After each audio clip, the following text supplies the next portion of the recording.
E aí, bora mergulhar nas mentes de três gigantes cujas ideias não apenas definiram a matemática, mas literalmente construíram o mundo como conhecemos hoje.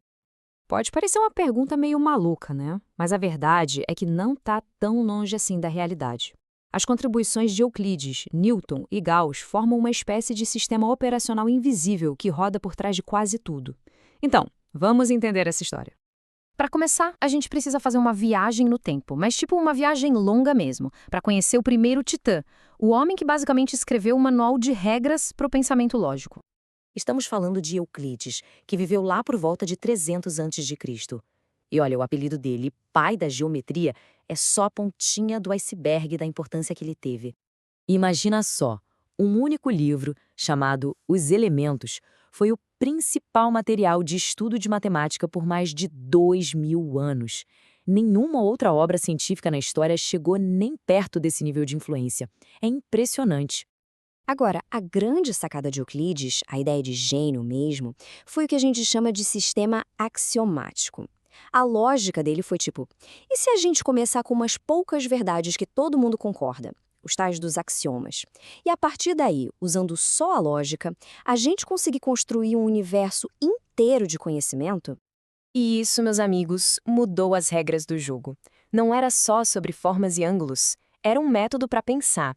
Era literalmente um manual de instruções para provar qualquer coisa, a espinha dorsal de toda a ciência que veio depois. E não para por aí.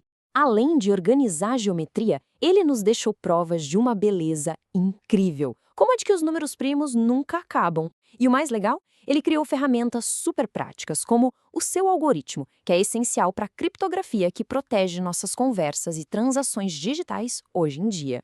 Agora vamos dar um salto gigantesco no tempo, quase 2.000 anos para frente, e conhecer nosso próximo titã. Se Euclides deu as regras do jogo, Isaac Newton usou essas regras para decifrar um universo em constante movimento. E a história aqui tem um quê de filme, sabe? Grande parte das maiores descobertas de Newton aconteceram enquanto ele estava trancado em casa fugindo da grande peste de Londres.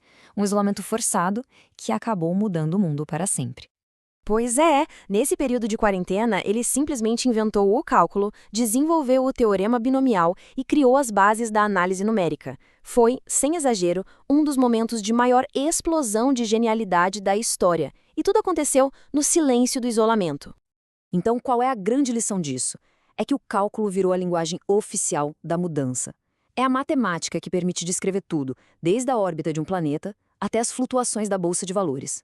Foi a ferramenta que Newton construiu em cima da fundação que Euclides deixou. E essa jornada nos traz ao nosso terceiro e último gigante. Um cara cuja mente parecia funcionar em outra frequência, sabe? Ele pegou a matemática e a levou para lugares que ninguém nem sonhava que existiam. Com vocês, Carl Friedrich Gauss. A genialidade dele era tão absurda desde pequeno que ele ganhou um apelido que diz tudo: o príncipe dos matemáticos. E a lenda mais famosa sobre ele começa com esse número aí, 10. Era essa a idade dele quando um professor, querendo um pouco de paz na sala de aula, passou uma tarefa que parecia que ia demorar uma eternidade. O desafio era simples, mas trabalhoso. Somar todos os números inteiros, de 1 até 100. Imagina a cena. A criançada toda lá somando 1 mais 2 mais 3, 1 por 1. Mas o jovem Gauss viu o problema de um jeito completamente diferente.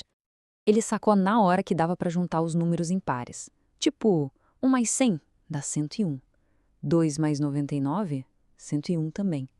3 mais 98, adivinha? 101. Ele viu que ia ter 50 pares desses. Então, era só fazer 50 vezes 101, 5.050. Pronto. Em segundos, ele achou a resposta, deduzindo a fórmula ali na hora. O professor, claro, ficou de queixo caindo. E acredite, isso foi só o aquecimento. O legado de Gauss é uma coisa de louco. Ele nos deu o teorema fundamental da álgebra, que garante que toda equação polinomial tem uma solução. Criou ferramentas como o método dos mínimos quadrados, essencial hoje para estatística e ciência de dados, e ele ainda formulou leis fundamentais do eletromagnetismo, mostrando que sua mente transitava pela matemática e pela física com uma facilidade absurda. Certo, então temos esses três caras, separados por séculos de história. Como é que a gente conecta tudo isso? Qual é a linha que une o arquiteto, o físico e o príncipe? A conexão fica clara quando a gente olha para a linha do tempo. Pensa assim, Euclides criou o sistema operacional da lógica. Séculos depois, Newton usou esse sistema para escrever o código que descreve o universo. E então, Gauss pegou essa linguagem e a levou a um novo patamar, criando possibilidades que ninguém antes poderia ter imaginado. Essa comparação aqui é perfeita. Se Euclides foi o arquiteto que fez a planta baixa e definiu as regras da obra, Newton e Gauss foram os engenheiros geniais que usaram essa planta para levantar o prédio da ciência moderna que a gente conhece hoje. No fim das contas, o trabalho deles não é poeira em livro de história. Está no GPS do celular, na estrutura do prédio onde a gente mora, no chip do computador. É o fundamento silencioso, invisível da nossa realidade tecnológica.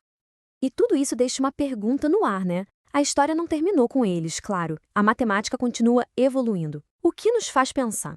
Qual será a próxima grande ideia, a próxima prova elegante, que vai redefinir nosso mundo mais uma vez?